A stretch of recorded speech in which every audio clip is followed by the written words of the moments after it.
Have you ever wondered how soap is made? Well, today Master Chef Claude Poissonniez from Sky Valley Farm is going to show you how he does it. We're here in Claude's workshop. This is the fantastic Chef Claude. Claude, tell us a little bit about yourself. Born and raised in Brussels, Belgium, went to hotel school for a few years, and then traveled with my job through France, Paris, through Bahamas, the islands. Was lovely there. And then finally seriously to this country and several states throughout the country. Finally we settled here in San Diego, got married here, and as a hobby I always love good soap with all those scent, and that's how it started. In the kitchen I had all those ingredients available, the oils, the herbs, the spices, so that's how it started as a hobby. Well, it looks like you could eat some of this stuff here. You try it. It looks really, really great. So how many of these flavors do you make? These are beautiful. In the lavender only we have 4 different kinds. There's lavender rose, lavender vanilla, and lavender patchouli. But all together there's 40 different kinds. Wow. Every year there's a new one that we add to the menu. Wow. I wish you could smell these out there. This is just spectacular. I must admit, I have to tell you that I know Claude for quite some time, and I actually used to sell his soap. And the reason, in a trade show where people would walk by, everyone stopped because he always gave me samples of soap out there. And so people would walk by and they'd stop, they'd smell the soap. And I have to say, they walked into my booth and I got many sales just because of the way the soap smells. So I wish you could smell it through the camera here. It's pretty fantastic. So I can see right now this is a fantastic fresh lavender that you cut from the garden this morning. Is that the flavor we're going to show them how to make today? Today is lavender day, yes. We have the French lavender and then the English here. One is a little stronger than the other one, so that's the raw ingredient. And then I dry them, blend them, you know, and then put them into the soap. The essential oil is the real scent. It's the lavender scent. Right. And it's distilled in south of France, in Provence, and it's the real thing. Wow, I see all this stuff here. So what is this? Okay. Well, let's start with this. What is this? You have coconut and palm oil. Wow. And then the third ingredient is olive oil. Oh, yummy. Right. I eat this stuff. So far, so good.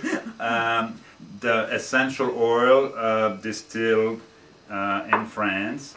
And then here I have the blended final product.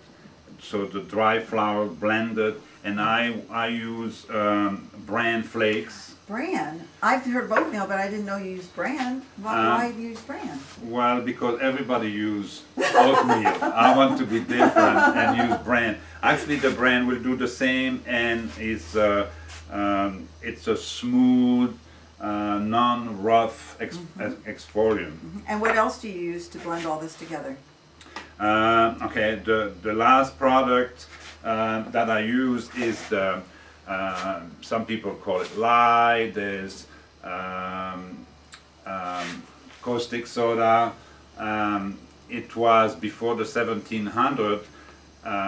It was made with water run through wood ashes.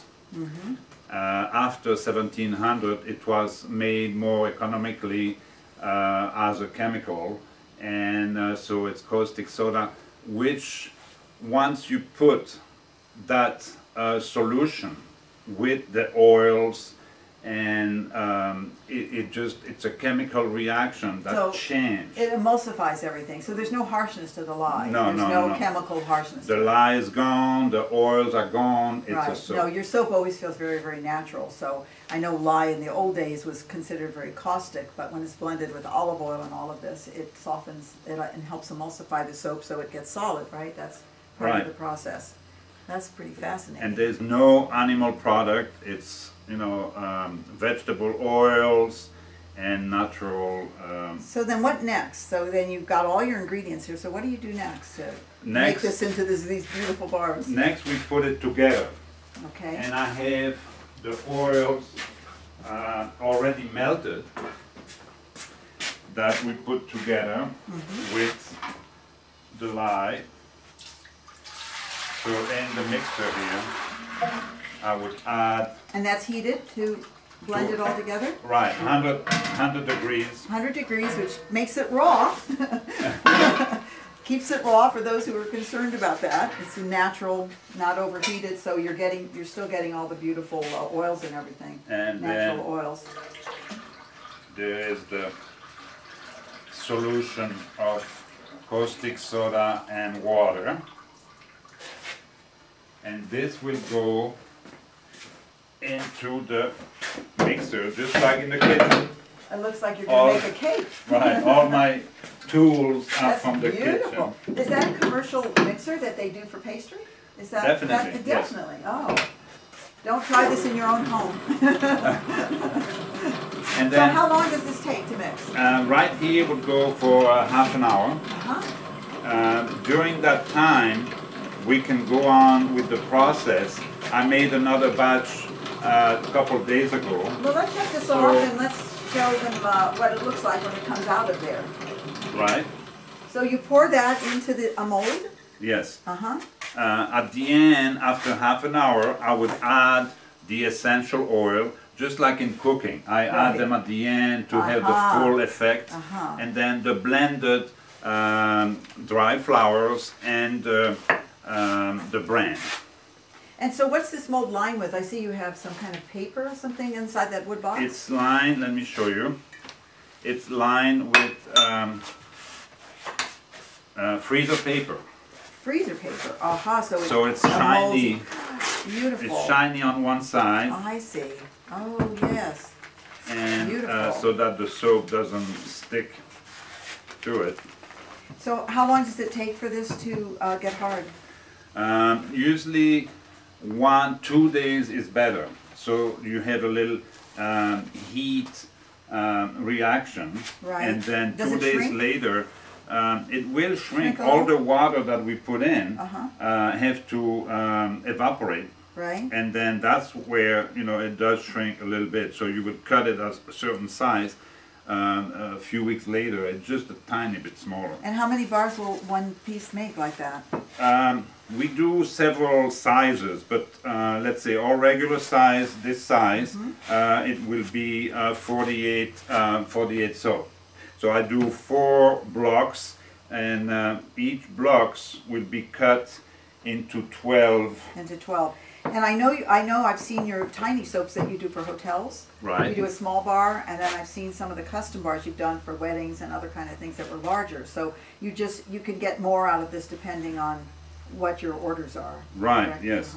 We do. I was wondering what that potato peeler was there. This is another tool from the kitchen. That's how this nice little thing gets finished. Trim the beautiful little corners. I feel like I just want to take this whole big bar and get into the shower with it or something. This is really beautiful. It feels really great to have this big bar.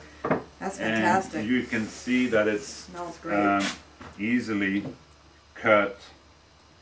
This would be the hotel size, the mini. We call it the mini. The mini soap. I'd like to stay in a hotel where this soap is. This is really beautiful. Look at that. Really nice. That's a really nice bar. We have the regular bar, this one here. And what's that knife usually used for? Usually pizza. Pizza! I thought it looked familiar. And then we have the double bar available. Oh, and that's so a big thick one. Right, so it's about 2. I like your packaging. This is really nice. 2 of this size. I see. You see, and that's for the. How many flavors do you make? About 40, and more than half of that is with essential oil. With essential oil. Some are made with fragrance because it's either too expensive or not available in essential oil. But the fragrance we use are made with essential oil base, so Right. it's the most natural, and people are not allergic to those. it. Yeah. And in closing, is there anything you'd like to say to the viewers about your craft? That it is the closest to nature as possible. We do grow lavender, other herbs on the farm. I don't have time to spray with chemicals, so I don't even have time to water it. So it is pretty natural. Very natural. Right. You like this better than cooking in hotels and around the world? Is this more I fun for love you? it. I don't have general manager and food and beverage manager, and you know. So it's at home, my little recipes, my little tools and machines, and it's really a great. handmade and homemade soap, which Right. is hard to find today, particularly from a chef like Claude, who really knows how to put ingredients together. Very exciting, and thank you so much for having us here today. Thank you, Mimi. Yeah, thank you. Claude and Sky Valley Farm and the beautiful soaps. Visit skyvalleyfarm.com.